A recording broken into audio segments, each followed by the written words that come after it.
Hi everyone, welcome back to my channel. So today I'll be testing out a new foundation from the drugstore, the Revlon Youth FX Fill and Blur Foundation. But before we get into this test, if you're new here, welcome.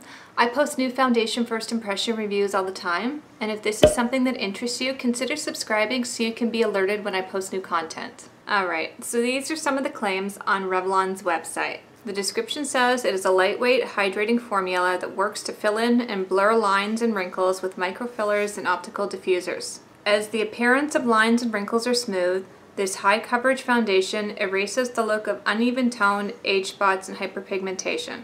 Available in 12 shades. Okay, it says it freshly applies all day, doesn't settle into lines, and feels comfortable. Works in harmony with primers and concealers. So this foundation retails on Ulta's website for $17.99, which to me it's pushing the limits. It is insanely expensive for a drugstore foundation. So if you want to know what to think of the Revlon Youth FX Fill and Blur Foundation, don't go anywhere, just keep watching. Alright, so I've already washed, moisturized, and primed my face with the CoverGirl True Blend Primer for dry skin.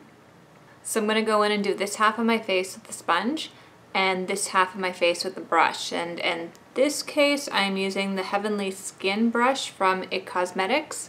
Give this a good shake. I never know what the consistency is going to be like. It's a pretty thick consistency. I mean, it's not going anywhere. It's not running down my hand or anything. Let's see how this applies. And no fragrance, thankfully.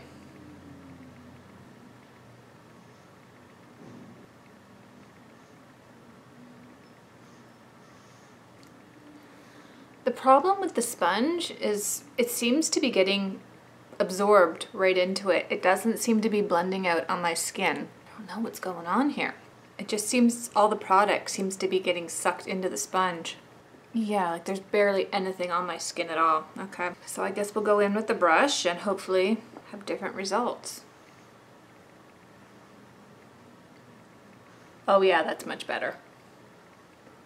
Way better. I mean, I have to be careful because I don't want it too thick.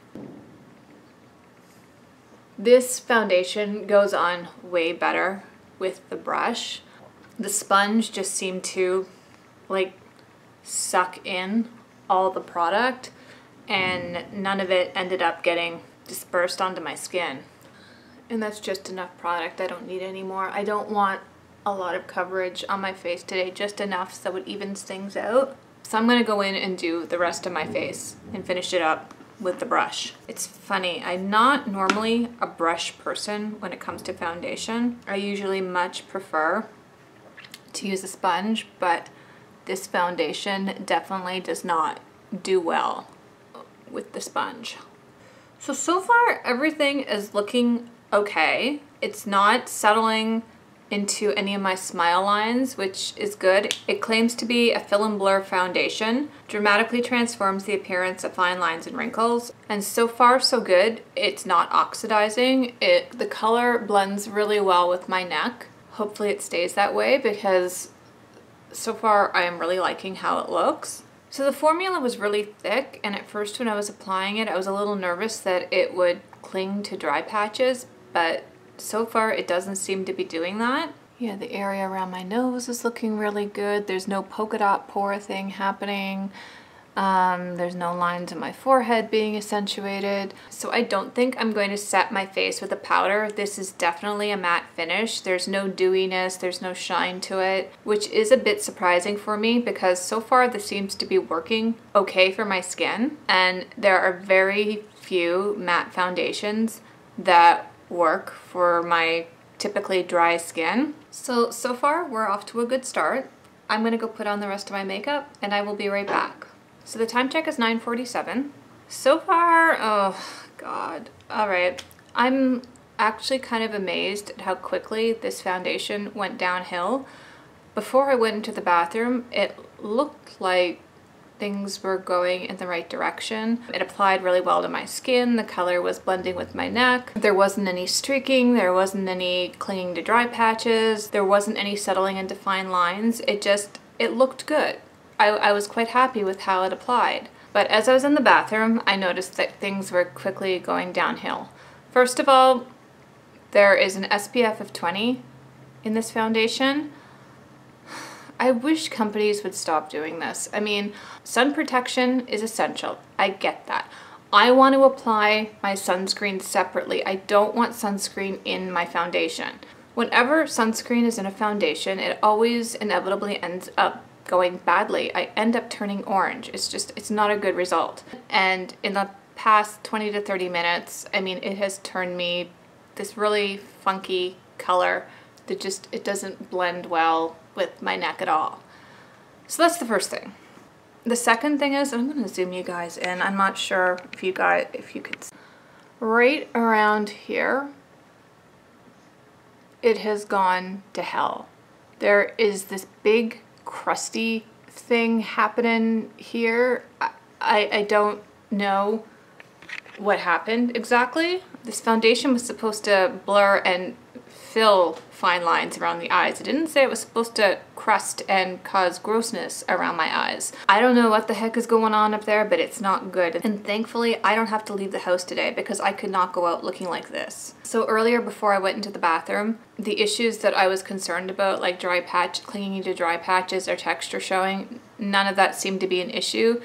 However, because it has oxidized, I can see like polka dot pore texture coming through there and dryness happening through my chin area.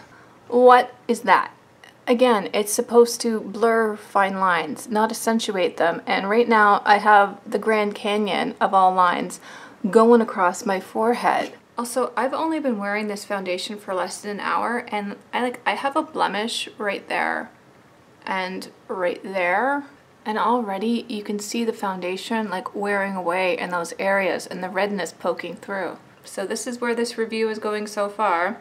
At this point, my only hope is it doesn't get any worse. Also, something to keep in mind, this foundation, and maybe because it dries to a matte finish, it doesn't react well with concealer. I would put your concealer on first before you apply the foundation, because I have been fighting a big cakey disaster under this eye where I applied my concealer for whatever reason. And this is the same concealer. This is my go-to concealer. I wear it all the time. It's my holy grail. It's my IT Cosmetics Bye Bye Under Eye.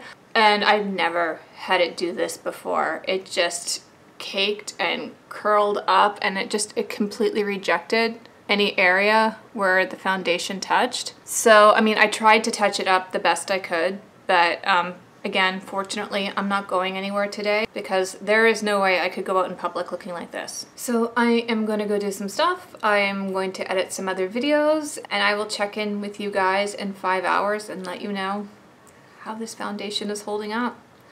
Hopefully it doesn't get any worse. So the time check is 3:41. The foundation has been on my face for almost 6 hours. The good news is it hasn't gotten much worse, but my face is still a hot mess. If you look up close, like right here, you can see that like it's almost like the foundation reacted badly to my concealer or something. Like I ended up with this crusty concoction right below my eye. I don't know what happened. I've never seen anything like that before. Around here, it claims to blur and fill like fine lines. It seems to be accentuating that smile line. I mean, it doesn't really show on camera, but when I look in the mirror, I mean, I can see the foundation settling into that fine line. Around my eyes is kind of a hot mess on both sides here. You can see that crustiness under my eye. The only explanation is my foundation is allergic to my concealer. That's the only thing I can come up with, because I don't have anything like that around the rest of my face. Around my chin, especially on this side, I'm not sure if it's showing up on camera, but there is like a wicked dry patch right along my chin, and my skin is just uncomfortably dry. I mean, you know that feeling when you really can't wait to wash a foundation off your face? That's what I'm experiencing right now. And you know, normally I try and find one nice thing to say about a foundation, especially when it's not going too well for me, but I really can't in this case. I mean, I can't even say it's long lasting. Around my nose, when I zoom in, you can totally see my freckles coming through. It's completely gone.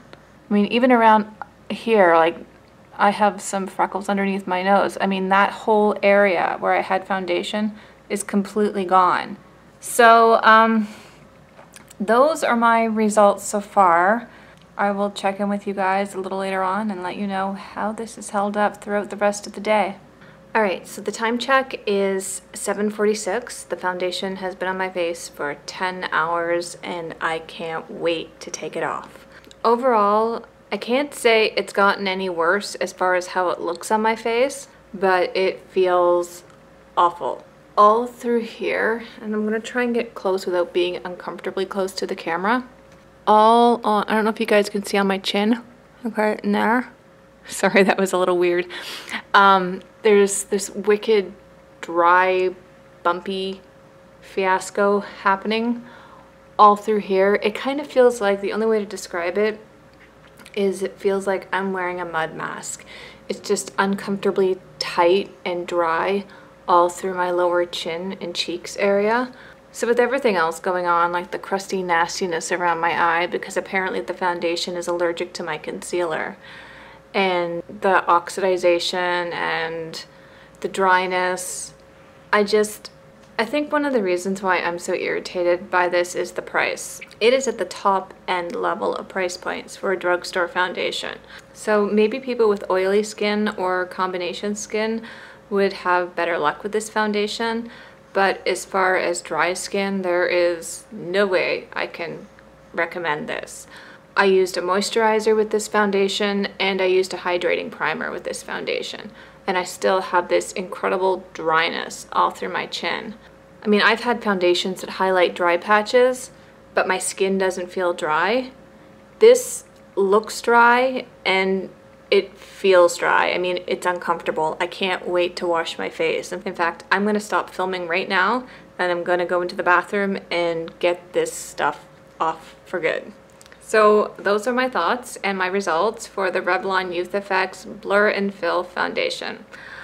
I hope you enjoyed this video and you found it helpful. If you did, please give it a thumbs up so I know, or consider hitting the subscribe button so you can be alerted when I post new content. Thank you so much for watching, and I will see you next time. Bye!